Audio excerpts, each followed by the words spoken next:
Sir చూస్తున్నాం మొత్తం మీద 100 రోజుల పరిపాలన పూర్తయింది. చంద్రబాబు నాయుడు గారు ఏదైతే చెప్పారో ఆయన ఇచ్చిన సూపర్ 6 పథకాలకు సంబంధించి ఒక్కొక్కటి చేసుకుంటూ వస్తున్నారు. మొదటగా మెగా డిఎస్సీ మీద సంతకం పెట్టారు. అలాగే పెన్షన్ల విధానం కానివ్వండి, ఉచిత ఇసుక విధానం అని కానివ్వండి, రేపు దీపావళి నుంచి గ్యాస్ సిలిండర్లు కూడా ఇస్తామని చెప్తున్నారు. అంటే ఎలా ఉందంటారు కామన్ మ్యాన్గా మీ అభిప్రాయం ఏంటి? చంద్రబాబు గారు రాష్ట్రాన్ని పరిపాలన చేస్తున్నారండి. చాలా బాగుంది. ఈ పరిపాలన ఎలానే జరిగితే ఆంధ్ర రాష్ట్రం ఒక అడుగు ఎదరికెళ్ళే ఛాన్స్ కనపడుతుంది. అన్ని విధాలుగా కూడా బాగుంది. కానీ కూడా ఏదో ఒకటి ఆటంకం పడుతూనే ఉన్నారు కదా సార్. జగన్మోహన్ రెడ్డి గారు మొన్న వరదల విషయం అప్పుడు కానివ్వండి, అది గేట్లు ఎత్తాడంటారు, లేకపోతే ఏదో చెప్తానే ఉన్నాడు. అయితే సార్ జగన్మోహన్ రెడ్డి గారు ఎంతసేపు ఏంటంటే ఆంధ్రాని దెబ్బతీయాలి అంతవరకే. ఆయన పరిపాలన చేశాడు, 5 సంవత్సరాలు చేయలే. చంద్రబాబు గారు వచ్చిన కాడి నుండి 100 రోజుల నుంచి పరిపాలన చేస్తున్నారు. రాష్ట్రాన్ని అభివృద్ధి పదంలో తీసుకెళ్తారు.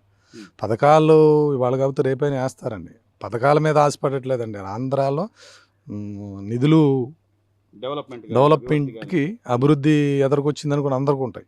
మా పిల్లలు 2 ఉన్నారు, చదువుతున్నారు. వాళ్ళకి జాబులు వస్తాయని ఆశతోటి ఉన్నాం. ఇప్పుడు మొన్నటిదాకా ఆశ లేదు. ఇప్పుడు జాబులు వస్తాయి, మనం ఎదరికెళ్తామని ఆశపడుతున్నాం.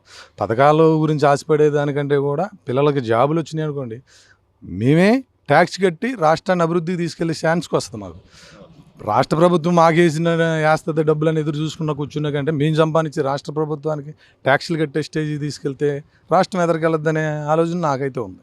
నాకే కాదు, ఈ నేపథ్యం సార్ గత 5 ఏళ్లలో కూడా ఎక్కడా కూడా పరిశ్రమలు రావడం కానీ, ఉన్న పరిశ్రమలు కూడా కొన్ని వెళ్ళిపోయిన పరిస్థితి.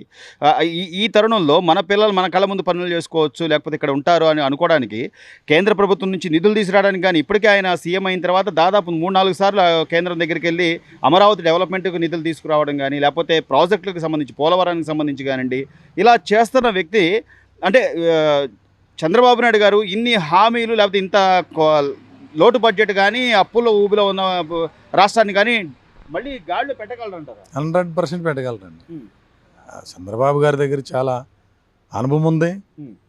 అనుభవం తగ్గట్టు ఆయన మాట కంపెనీలు కానివ్వండి, కేంద్ర ప్రభుత్వం కానివ్వండి, ఒక ఇల్లు ఇస్తారు, ఒక విధానాన్ని తీసుకెళ్ళగలిగే టాలెంట్ చంద్రబాబు గారి దగ్గర. ఏం గమనించారంటారు ఈ 100 రోజుల పరిపాలనలో మీరు ప్రధానంగా గమనించినవి?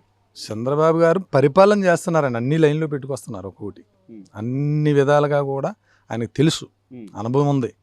రాష్ట్రాన్ని రాజధాని విషయంలో కానివ్వండి, రాష్ట్ర ప్రజలకి నిధులు ఎలా రావాలనే దాన్ని ఆయన చేయగలిగే టాలెంట్ ఆయన దగ్గర ఉంది. ఓవరాల్గా ఉంటారు సార్ 100 రోజుల పాలన మీద ఈ కూటమి ప్రభుత్వం? ఒకవైపు డిప్యూటీ సీఎం గారు కానివ్వండి, అంటే ఈ రోజున గ్రామీణ స్థాయిలో గతంలో అసలు సర్పంచులు కానీ లేకపోతే గ్రామీణ నిధులు కానీ ఏవీ లేకుండా పోయిన తరుణంలో ఈ రోజున సుమారు 1700 కోట్ల రూపాయలు కేంద్ర ప్రభుత్వం నుంచి తీసుకురావడం ఆయన అంటే 2-3 సార్లుగా మంజూరు చేయించుకోవడం ఎలా చూడాలంటారు? రైట్ అండి. కేంద్ర ప్రభుత్వం దగ్గర నుంచి అన్ని విధాల సహకారం వీళ్ళకైతే అవుతుంది. చంద్రబాబు గారికను పవన్ కళ్యాణ్ గారికి ఉన్న విధానాన్ని బట్టి అవుతుంది. అది ఇంకా డెవలప్ చేసుకెళ్తే బాగుంటుందనే ఆలోచన. ఇక్కడ ఆంధ్రాలో వచ్చే కంపెనీలను తెచ్చి పెట్టితే ఆంధ్ర ప్రజలే ట్యాక్సుల రూపంలో వచ్చి డబ్బు ఇవ్వగలరు. ఆంధ్ర ప్రజలకి ఈ ఇది ప్రభుత్వాలు వేసే డబ్బు కోసం ఎదురు చూసే ప్రజలు కాదు, సంక్షేమ పథకాల కోసం కూడా ఆశపడే విధానం ఆంధ్ర ప్రజలకి చాలా తెలివిగల్లోళ్ళు. ఆంధ్ర ప్రజలు కష్టపడతారు. 24 గంటలు పోరాడే తత్వం ఉన్న ఆంధ్ర రాష్ట్రం ఇది.